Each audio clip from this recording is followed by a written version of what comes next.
Hello and welcome to the 2011 Ford Ironman Arizona.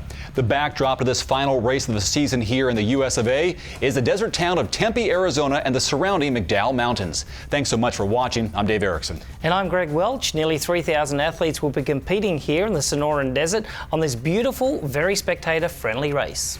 In the show, we'll look at this sun-drenched and often dusty race course, talk about the pro field, give you a few tips on approaching this course, and learn more about this lively college town. So last year, Dave, 2 Ironman records fell. Chrissy Wellington, she absolutely smashed the Ironman women's record. And Timo Brock settled for nothing less than the best.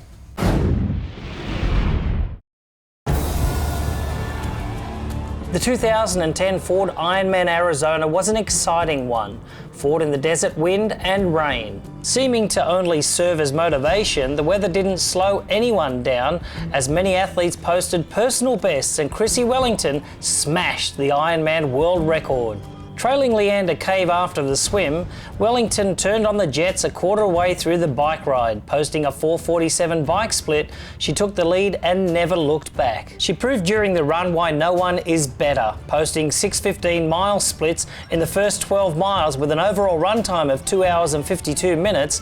Wellington demolished the standing record with a time of 8 hours, 36 minutes and 13 seconds, good for a new world record. The men's race was equally exciting, mostly for the battle between the top 4 finishers. After the swim, John Dahls was leading the pack, but after the first stage of the bike ride, the leaders consisting of Jordan Rapp, Chris Lieto, Rasmus Henning and Timo Brock left the rest of them in their wake. Henning fell back after a drafting penalty and the top 3 ended the run separated by only 90 seconds. Once on the run course, Brock left everyone behind, clocking an 8:07.16, shattering the previous record held by Jordan Rapp and solidified his status as one of the world's best.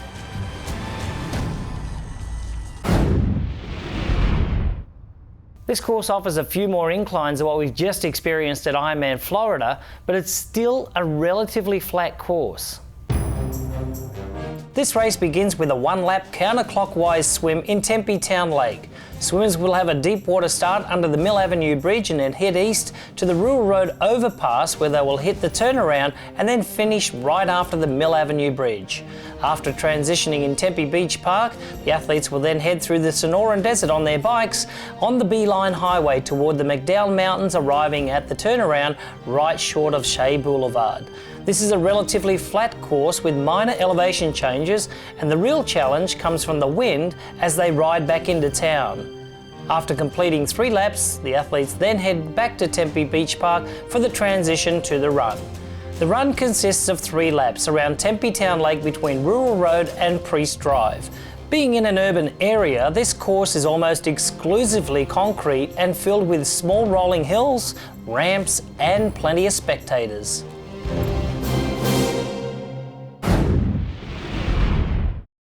Who better to share their perspective on approaching this course than the pros themselves?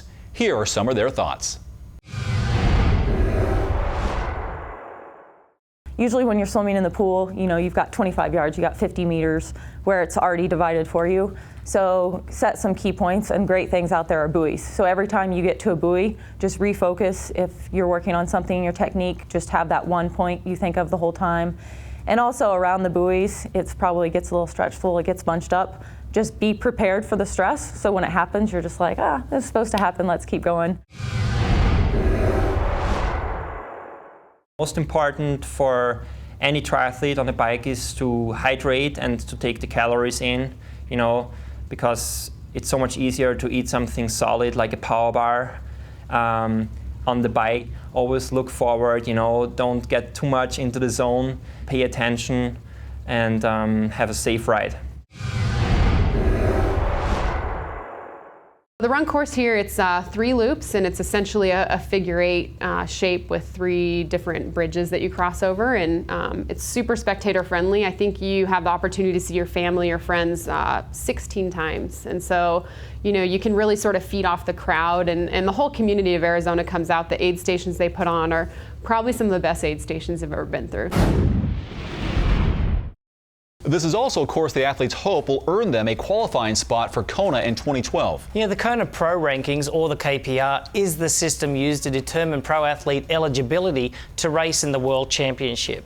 The top 50 male and the top 30 female pros in the KPR at the end of August 2012 will get to race in Kona. The male and female winners of this weekend's race will earn 2,000 points. So, Welchie, let's take a look at the pro women who are vying for those coveted points. Yeah, you know what? We really have a core group of driven women here in Arizona this year. Leander Cave is the pre-race favourite. She's been racing a lot lately. She took home third in Kona this year and really is on the top of her game.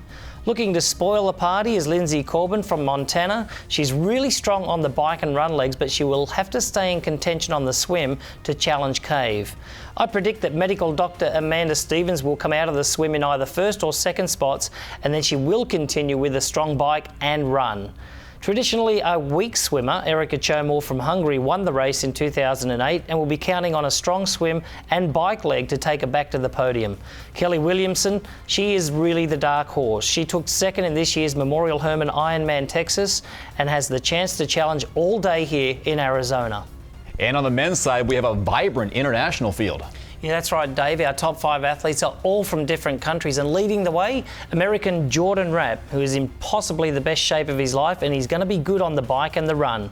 A rowing convert, Rapp took home the top spot in the 2009 race here in Arizona.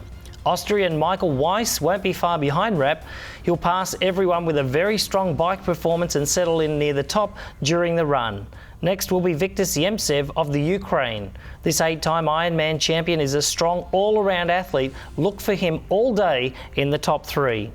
Pushing the lead pack is Eneko Llanos from Spain. He's really had a quiet year so far and will be looking to make a statement in his last race of 2011.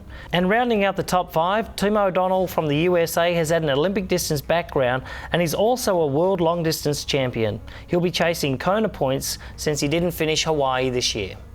This course may not look too grueling on paper, Dave, but this is one course that you should never underestimate. And if this is your first time racing in Tempe, here are some tips for success. If you are a bit hesitant about this swim, start toward the back to give yourself some more room. It's a narrower start than normal, but a rare course where your friends and family can follow you along the shore to cheer you on. On the bike, nutrition in this desert climate is critical. Take in liquid on a 20-minute basis, if not more. Your shoe choice for the run is also important on this course. Consider your lightweight trainer versus a racer. Concentrate on good posture and enjoy the crowds on this spectator-friendly course. The home of Arizona State University, Tempe, is known for its youthful vibrance and exciting nightlife. Let's take a closer look.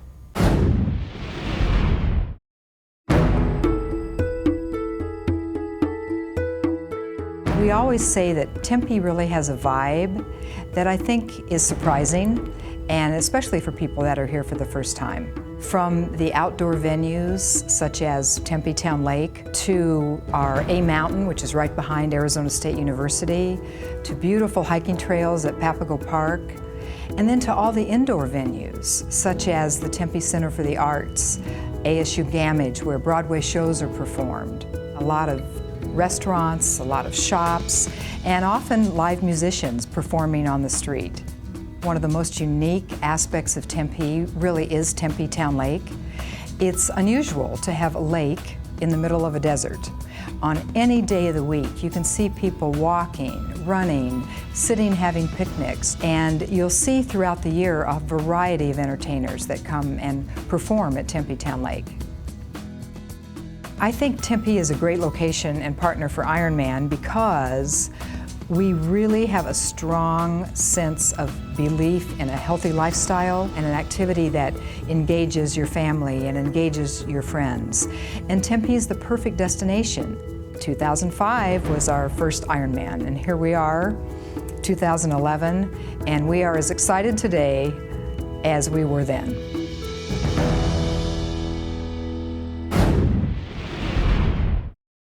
Beautiful weather here in Tempe all year long. Very hard not to love this place. And temperature around race start right around 54 degrees. Water temperature 61, so it will be wetsuit legal. The high Sunday, low 70s with mostly sunny skies and a very low chance of rain with 50% humidity. Winds will be light. Thanks for watching Ironman Live. Check us out on race day at ironmanlive.com. Also on Facebook at facebook.com/IronmanTry, or follow us on Twitter at IronmanTry. Our coverage begins at 6:30 a.m. Mountain Time. Pros are hitting the water at 6:50. The age group is 10 minutes later at 7 a.m. And that'll do it for your pre-race coverage of the 2011 Ford Ironman Arizona from Tempe. So for all of us here at Ironman Live, we will see you on race day.